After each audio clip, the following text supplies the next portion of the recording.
Okay, so this week 11, module 11, we will be constructing the fly front of our trouser. So there are two sets of videos, one for the women's trouser, one for the men's trouser. I'm not re-recording the men's. It's already up and ready to go, but I am re-recording the palazzo. So as we talked about before, the women's trouser has the fly front stitched on the right. The men's will be stitched on the left.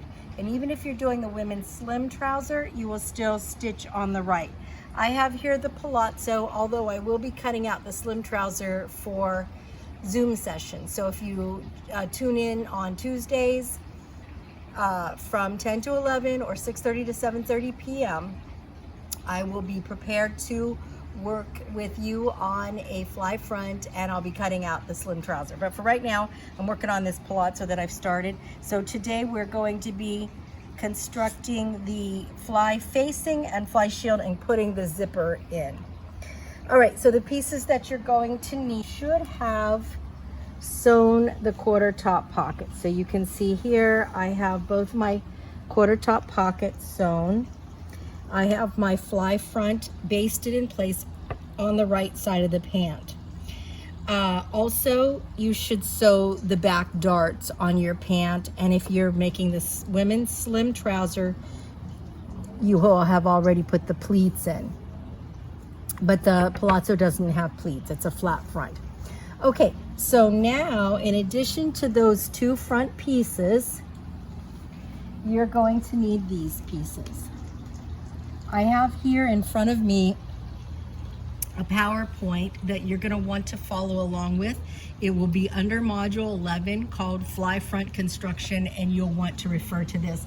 I'm going to try to update the picture, so I'll be stopping from time to time to take a picture, and I'm going to try to make the photographs more understandable in the PowerPoint. But anyways, at this point, you should have your fly shield and your fly facing in fashion fabric and in interfacing, and you'll need your 6 or 7 inch zipper. I have cut 2 of each, even though it is cut 1. The reason I cut 2 is that then you all should cut 2, because then you can do a sample, and I would highly recommend doing a sample. I'm going to assign it because you should really practice this technique before doing this on your trouser. It's not the easiest thing. It's really not. So do a practice. The other reason that I cut 2 is that sometimes it's a little bit challenging to figure out which way these go and flip. So that's what we're going to do right now. So I'm going to use one of my fly shields, and the other will be for a sample. And then I've got these, so I don't have a right and a wrong side to the linen. You'll have to be careful if you do have a right and wrong side to your fabric though, and I'll show you why. Now actually I have extras of these because in reality we only need half of the interfacing. Actually I only have one of these, and that's okay. And then, oh that's right, I only cut one of these because I knew I was cutting it the right way. Okay, so I'm now going to refer to the PowerPoint, and one of the things that the PowerPoint reminds you is to be very careful that you mark the notches. So remember, I added these notches to your pattern, and you want to make sure that those notches are clipped. It's very important that these notches are clipped on your fabric, fashion fabric pieces, and on your interfacing. So you make sure that you have all your notches. And then of course we had to make sure we had our notches on our front piece, and I'll just go ahead and mark it with the red pen that goes away with the heat, and that's a notch, just a rise sew notch, but that's the notch that we're looking for. So you should have your notches on your all 3 sets of pieces. Okay. All right, so now I am going to cut this fly shield in half. because we only need half of it.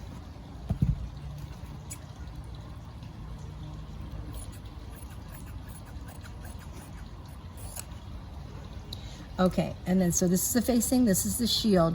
Now it doesn't really matter which side you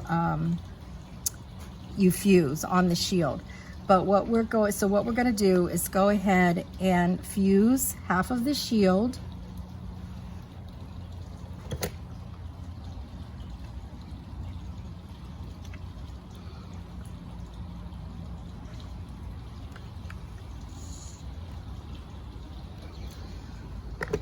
Now press a 1/4 of an inch, just a skinny 1/4. Don't make it any wider than a 1/4 or your shield will be too small. I'm pressing it back a 1/4 of an inch towards the right side. This is towards the wrong side. And this is to clean finish the edge of the shield. And I'm pretty good at eyeballing a 1/4 of an inch. And if it's a skinny 1/4, that's just fine too. Okay, now once we have those sides pressed, we're going to fold this in half, right sides together. So now you've got the fusible where you can see it, and you have pressed your little 1/4 of an inch back. Get it all nice and even. I'm gonna check the other side, see if I got it even. Yeah, looks okay. Okay, and we're ready to sew that. This is part of the preparation for the fly shield and the facing. Okay, now this part's a little bit trickier. Okay, so this part's a little bit trickier because we have to think about this. You'll have to look at me for a minute, because this facing has to sew right sides to the front and then flip inside. So this might take a couple of tries. That's another reason I told you it's okay to cut too, because it could go wrong the first time and I have to think about it too. So what I have in the photograph, and I'm gonna check it right now to see if it, so I have my fusible, I have my fabric down, laid down. All right, so I have the fly shield, the fly facing, and it distracts me. Fly facing right side up. I have the fusible with the wrong side up, so the glue side. So I have this right side to right side.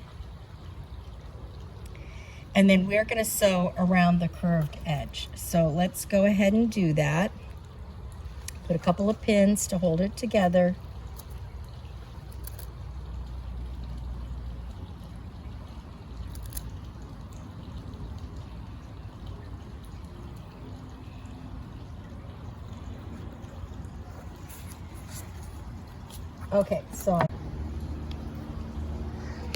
Okay, so now we're at the machine and I have my shield prepared.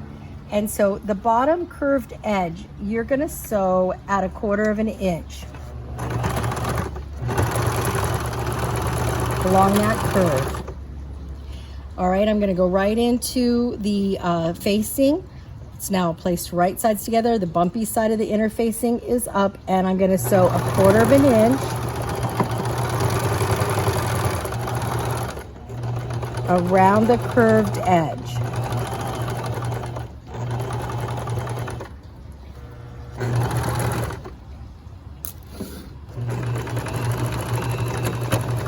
Back stitch.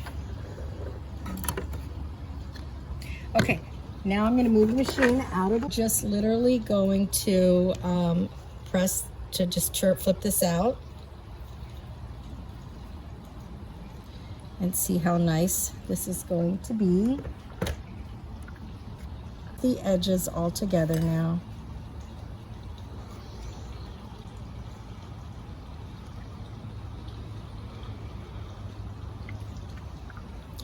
And that's the only part that's a little bit ugly.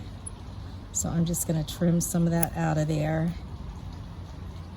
There, that's better.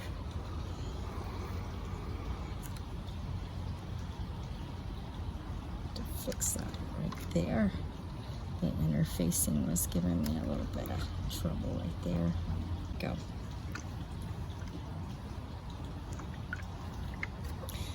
Okay, now you might want to just clip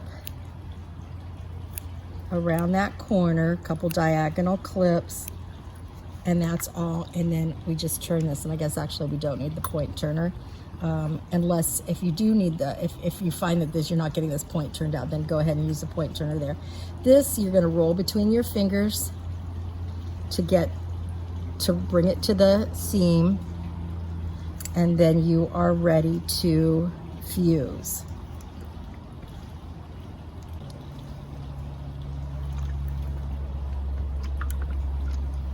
So I have that nice woven fusible interfacing I'm using, gives some body to the fabric. All right, so now I'll be sewing this right sides together, and then it will turn to the inside. So this is correct. So if you lay it the way I had it, and I will, I should have taken a picture of it. Shoot, I might be able to capture. But anyway, so that was the right way, and it's a little bit hard to tell in the photograph in this PowerPoint, so I'm going to change it, because I think I had black interfacing and it made it too hard to tell what was fabric and what was interface. So I'll change it to this white. Okay, and now we're ready to move on to the next step. Our pieces are prepared. So now we'll go the facing to the pant. So the right side of the pant, side of the pant that we go the facing. So we're gonna place it, and you are gonna catch the pocketing there. You're going to place this right sides together and pin.